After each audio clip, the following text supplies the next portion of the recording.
I've never read as many books as I did in 2024. A grand total of 25 to be precise.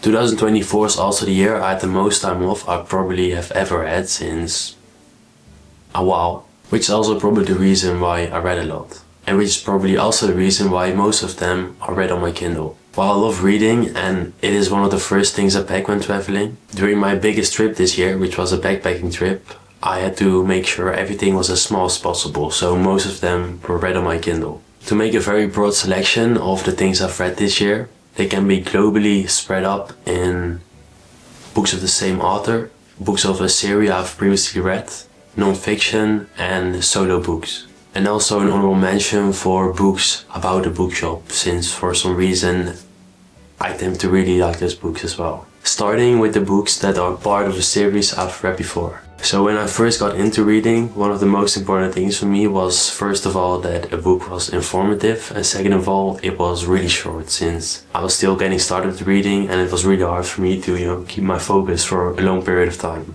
So taking those things into account, I stumbled upon a series of Austin Kleon. He has this series of really small but also really informative books, and one of the things I really like about his book, and also why I decided to read his third book, which was Keep Going, is that everything he does is really easy to process but also has an example with it as well as a lesson in it. I think also that each of his books you can easily finish within a day. The book Keep Going is about starting a creative project and how, as I perceived, keep systems in it to also keep going with that project. I think one of the main takeaways of his book for me is that there's no one way that works for everyone, and you need to find your own way to see what works for you. And really the only way to find that is to just try a bunch of things, even if they may sound weird or unconventional, because it might work for you. I think his books are just a great start for any starting artist. I also gave this book 4 stars. Before We Say Goodbye by Toshikatsu Kawaguchi. Before We Say Goodbye was a no-go for me to buy. I've been a big fan of the Before the Coffee Gets Cold series ever since it first came out, and also bought the first book I saw of a YouTube recommendation of also one of these books I've read in a year videos. The series consists of 4 great books in my opinion. So to tell you a bit about the story in itself, it's about this cafe in Japan, and this family owned cafe has this special kind of gimmick, which is they had a ghost of someone who tried to travel to the past, and every time it goes to the toilet, which is about once or twice a day, someone can see it in his sit or her sit and travel back in time or to the future to meet someone. And one of the things I like about these books, which is also one of the things a lot of people don't like these books, they're kind of written like plays. So you're reading a lot of dialogue, there's no much internal dialogue, it's really like 2 people talking with each other, 3 people talking with each other. I really love this type of writing because it's like you're really there in the situation, so I think it's just great. About Before We Say Goodbye in specific, it probably wasn't one of my favorite books this series, also because it was on the shorter side of things, but I think for the first time could not really relate to the stories, but I still just really love the series and will probably buy a next part of it again if it comes out. I gave this book 3 stars. Next is the first Kindle series I've read. It's the How to Train Your Dragon series. I've been a big fan of the How to Train Your Dragon movies ever since I was a child, so I was really interested in if the series are really the same as the books, and they're really not actually, but you can see the inspiration it came from. I think a movie is always a perception of someone who read the book, who read the story, so it's always pretty different from the book itself, so I think it's just really cool to see that. This year I read the first 2 books of the series, How to Train Your Dragon and How to Be a Pirate, which, if you're not familiar with the series, it's about this kid called Hickey, and he basically gets familiar with dragons. One of the only ones who's able to speak Dragonese, so he's able to talk with these dragons.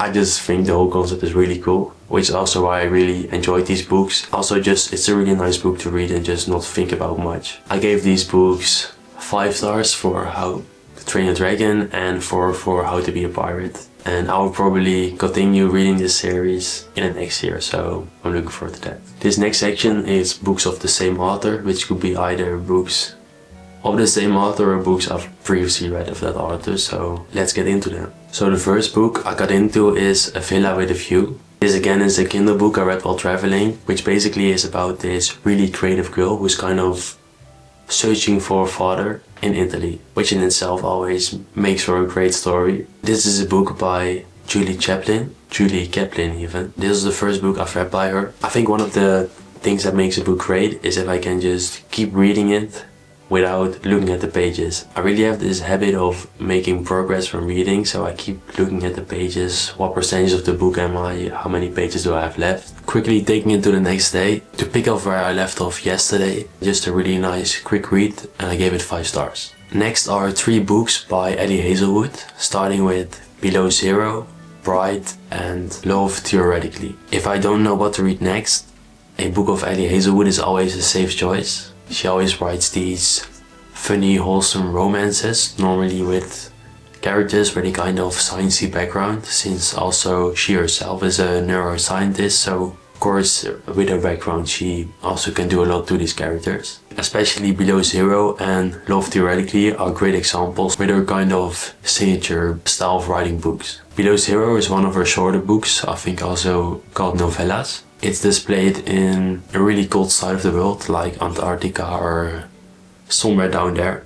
And this was just again a really nice quick read, and I gave it 4 stars. Next is Love Theoretically. I think this is one of the first books I saw of Ellie Hazelwood. Books of Ellie Hazelwood always have a bit of spice in them, but I think with Love Theoretically it just was a bit too much for me personally. I think to the point it almost made me uncomfortable just continuing reading. So I think because of that I gave it 3 stars. Lastly was The Bride. In short, I gave this book 5 stars. It's really different from the books she normally writes. It's about vampires and wolves. I think when you write a book with a story that displays itself in a whole new world that doesn't exist, it always can go both ways. I think you also really get invested in all these side characters, and if you're a fan of Ellie Hazelwood too, then I would definitely recommend reading The Bride.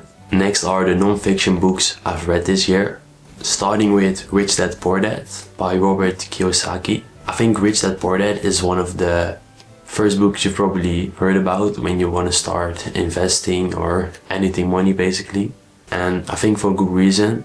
Not all of his lessons are probably applicable to you, and they also weren't for me.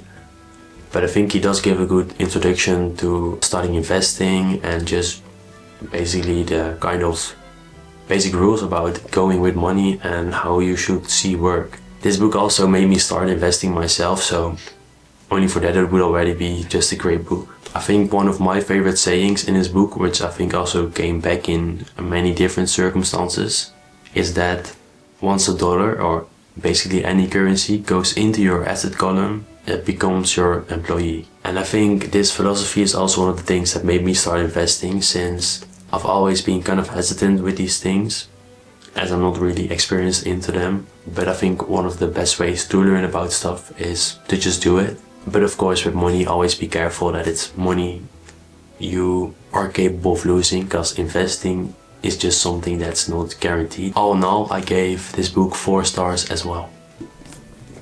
Next is I'm Zlatan, or Ik Zlatan as they say in Dutch. This is actually also one of the few books I've read in Dutch this year, which is kind of a rarity because I just really enjoy reading in English and also helps me improve my English as well. I'm a really big fan of football, and especially, or not especially, but also of Zlatan as a football player, although he has been retired for I think already a few years now. I've always really just adored Zlatan's aggressive playing on the field, but also off the field. He's also one of the great examples of if you want to achieve something, you really gotta work on it. On and off the pitch, as they would say in football, but I think with most of things in life, no one is gonna do it for you, and I think especially in his book he shows that fantastically, not always in the most chic way, but I think that's also one of the things that kind of makes him Zlatan.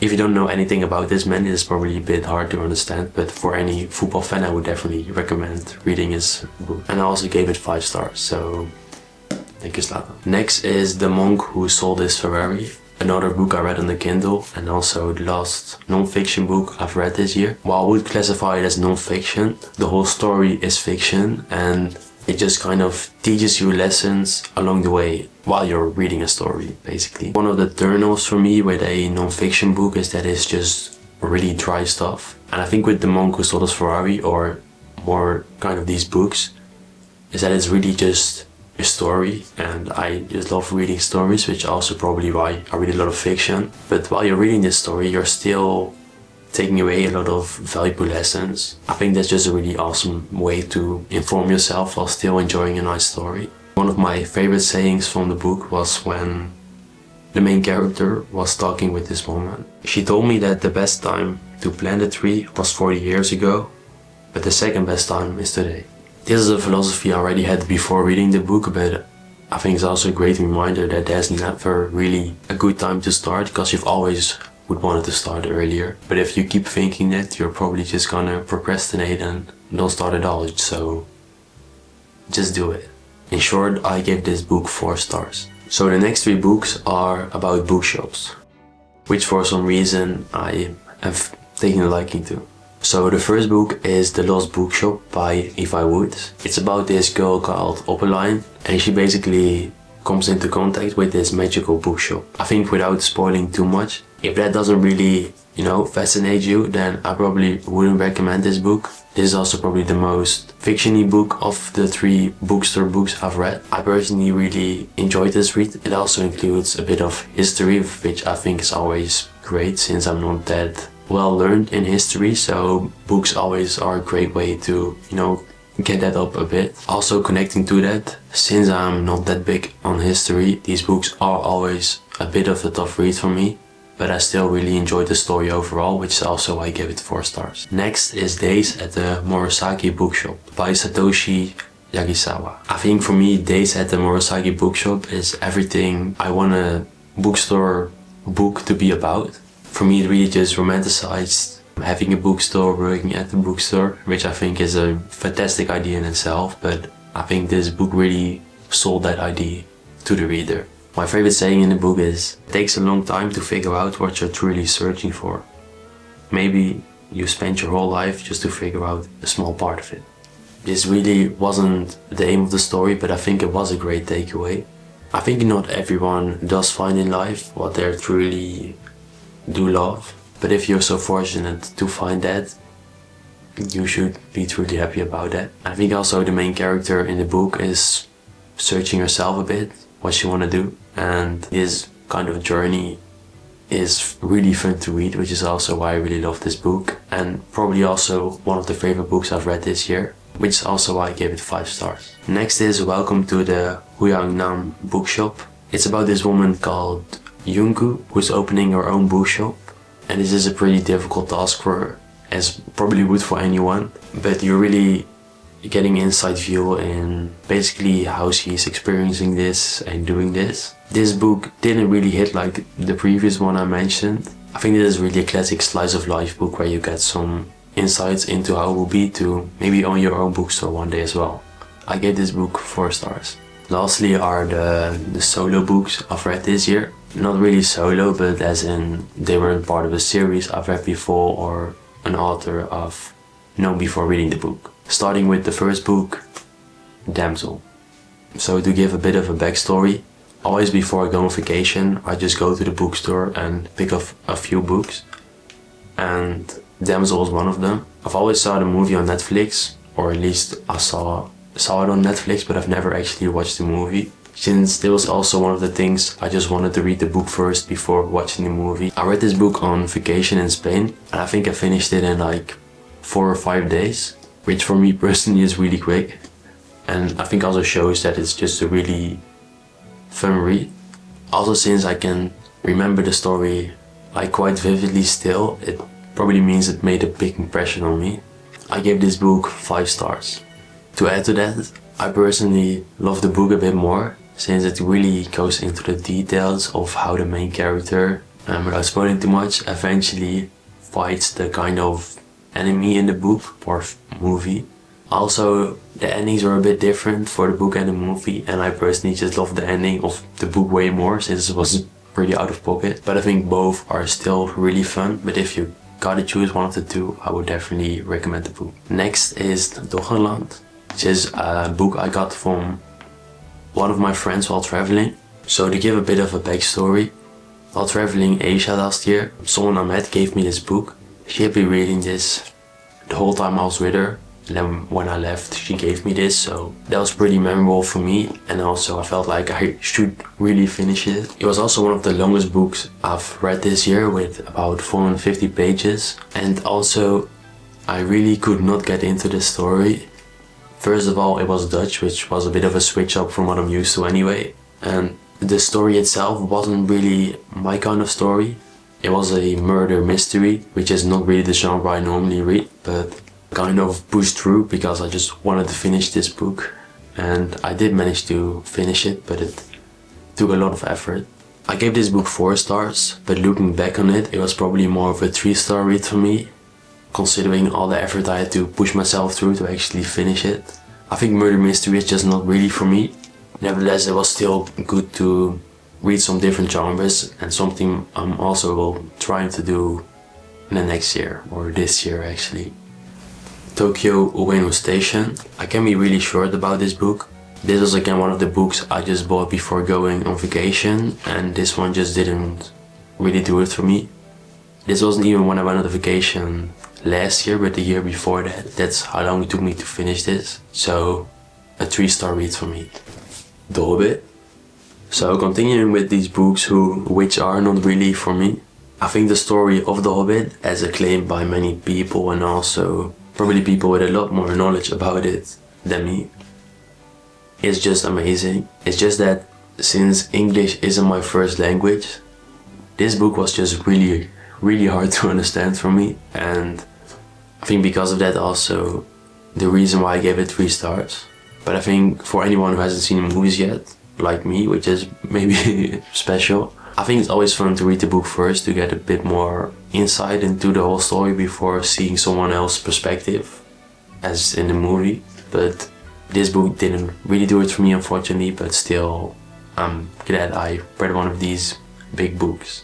The next one is Just for the Summer by Abby Jimenez, and in short it was a 5-star read for me. Just a really fun romance book. One of the things I liked it was a simple idea which just has been done really well. Without spoiling too much, they basically included a Reddit post to connect 2 people, which I think was just a really funny way. All in all, I would definitely recommend reading this book for anyone who's looking for a quick, fun romance to read. Next is Once Upon a Broken Heart by Stephanie Garber. Again, I also gave this book 5 stars. But this was also really one of my favorite books I've read this year, mainly because it's again a romance, which I love to read, but not really the kind of direction of romances I normally read. In short, it's about this woman who makes a deal with the Prince of Hearts, and basically this deal she makes will determine her life after this as well. This whole story is just a journey of her basically working on this deal, and again, this is in a new fictional world, but I was just really sold on this world and just the whole idea of living in this world. So I finished this book so quick. I always read before going to bed, and this book made me stay up so late various nights because I just couldn't stop reading it. So that in itself would explain enough as to why it's just a great book. Next is You Have Reached Sam. It's pretty hard to explain this book without spoiling what happened, but basically it's about this couple who basically communicates in a interesting way because of an event that happened. And I think that storyline is very interesting, but it's also really sad, and the whole book is pretty sad, which is not normally the types of books I go for. So yet again, a book out of my genres I normally read. But I also really don't like that feeling of feeling sad every time I pick up a book. So also because of that, I give it a bit of a lower rating, which is probably just me being a bit soft. I gave it a 4 stars. But for anyone interested in this kind of storyline, I would recommend it, but keep in mind it's a bit on the sad side. ASAP by XCO. I personally find it a really enjoying read. Again, a romance and some K-pop as well. I always find it interesting to read some Asian literature, or at least books translated from Asia. In this instance, Korean. It was a 4-star read for me. The Bodyguard by Catherine Center. This was again one of those books I just couldn't put down and made me stay up late a lot. I think I also finished this book like within a week while it was just doing work. In short, it's about this really good bodyguard who protects this celebrity, which in itself doesn't sound super interesting, but the way the story is told, it really is interesting for me.